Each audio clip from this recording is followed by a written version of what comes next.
नमस्कार मंडळी, आपण पाहणार आहोत मस्त अशी खानदेशात प्रसिद्ध असलेली वरणबट्टी आणि घोटलेल्या वांग्याची भाजी। मी 1 वाटी तुरीची डाळ घेतली। डाळ कुकरमध्ये टाकून 3-4 पाण्याने स्वच्छ धुवून घेतली। त्यात 1 ग्लास पाणी टाकून थोडी हळद आणि तेल टाकले। हळदीमुळे कलर छान येतो आणि तेलामुळे डाळ मऊ आणि लवकर शिजते। आता ते चमच्याने मिक्स करून कुकरचे झाकण लावून गॅसवर 4-5 शिट्या करून घेऊ। तुरीची डाळ माझी घरगुती बनवलेली आहे। कुकरच्या पण शिट्या झालेल्या आहेत। आता बघा माझी कशी डाळ शिजलेली आहे, मऊसूत अशी डाळ शिजून तयार झालेली आहे। ब्लेंडरच्या साहाय्याने ब्लेंड करून घेतल्यानंतर त्यात मीठ आणि गरम पाणी टाकून पातळसर करून घेतल्यानंतर गॅसवर वरणाला उकळी आणण्यासाठी ठेवूया। आता आपल्या वरणाला बघा कशी मस्त उकळी आलेली आहे। आता आपण बट्टी कशी करायची ते पाहू। तर त्यासाठी मी 2 वाट्या बट्टीचं पीठ घेतलं आहे। बट्टीचं पीठ हे गहू आणि मक्की टाकून जाडसर दळतात किंवा गव्हाचं पीठ आणि त्यात रवा पण टाकला तरी चालतो, पण माझ्याकडे दळलेलं बट्टीचं पीठ आहे म्हणून मी हेच घेतले। परातीत मी बट्टीचं पीठ टाकून त्यात चवीनुसार मीठ, हाताने बारीक केलेला ओवा, हळद थोडी, शोपा, धणे खापा आणि थोडा सोडा, तेल हे सर्व टाकून चांगले मिक्स केले। पिठाला तेलाचे किंवा तुपाचेही मोहन घातले तरी चालते, याने पण बट्टी कुरकुरीत येते आणि तुम्ही यात दही पण घालू शकता, याने पण कुरकुरीत बट्टी होते। आमच्या गावाकडे जेव्हा पंगत असते तेव्हा लोक मस्त पोळी किंवा बट्टी मोडून त्याच्यावर वरण घेऊन डालडा तूप किंवा साजूक तूप खूप सारं घेऊन तोंडी लावायला मस्त वांग्याची भाजी आणि लिंबू। गावात जर पंगत असली तर आम्ही मस्तच पंगतमध्ये जेवायला जायचो आणि तांब्यामध्ये भाजी भरून आणायचो। आजही गावातील लोक तांब्यात किंवा डब्यात आणतात, किंवा आम्ही पण गेलो तर वांग्याची भाजी असली म्हणजे आम्ही चान्सच सोडत नाही, भर देतो डबा आणि ने घरी असे करतो आणि 2-3 दिवस फ्रीजमध्ये ठेवून तिचा आस्वाद घेतो। वरील सर्व साहित्य टाकून आपण चांगले मिक्स करून घेऊया, म्हणजे आपले तेलाचे मोहन एकदम व्यवस्थित लागेल। त्यानंतर थोडे थोडे पाणी टाकून पीठ भिजवून घ्यायचे। पीठ जरा नेहमी कणिक भिजवतो त्यापेक्षाही घट्ट भिजवायचं आहे। अशा प्रकारे आपले पीठ भिजवून झाले आहे। आता आपण याचे गोळे करून वाफवून घेऊया।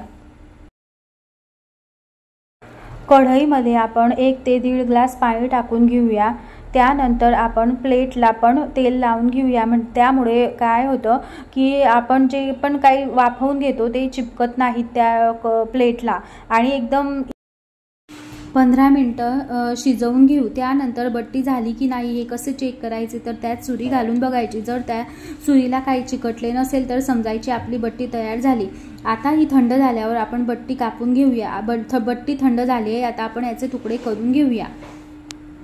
अशा प्रकारे तुकडे करून घ्यायचे। आता आपण वांग्याची भाजी करूया। खानदेशामध्ये पंक्तीमध्ये वाढली जाणारी घोटलेल्या वांग्याची भाजी घरी कशी करायची ते पाहू।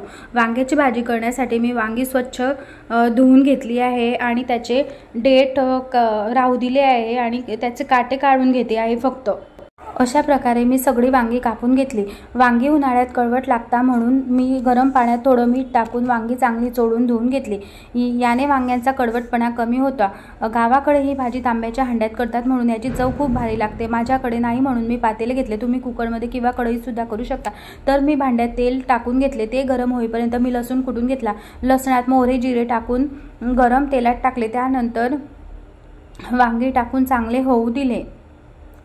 वांगी तेलात झाल्यानंतर गरम पाणी टाकले व झाकण ठेवले 5 मिनिटं। 5 मिनिटाने बघितले वांगी झाले की नाही ते। आता आपली वांगी चांगली शिजलेली आहेत, तर त्यात आपण कुटलेले अद्रक टाकून दीपक मसाला नसल्यास तुम्ही गरम मसालाही टाकू शकतात। हळद, मीठ, धने पावडर, थोडी कोकम टाकायची। हे सर्व टाकून चांगले मिक्स करून थोडा वेळ होऊ द्यायचे। त्यात वरून थोडे तेल आणि चिली फ्लेक्स टाकायचे आणि रवीने घोटून घ्यायचे। मी तेल वरतून टाकलेले आहे पण ते व्हिडिओत रेकॉर्ड नाही झाले, आणि कोथिंबीर टाकायची। अशा प्रकारे आपली घोटलेली वांग्याची भाजी तयार।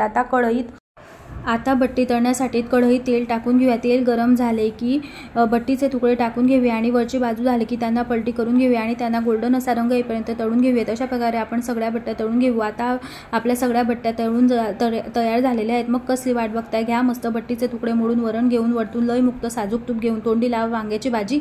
रेसिपी आवडल्यास चॅनलला सबस्क्राईब करा आणि लाईक करा। धन्यवाद।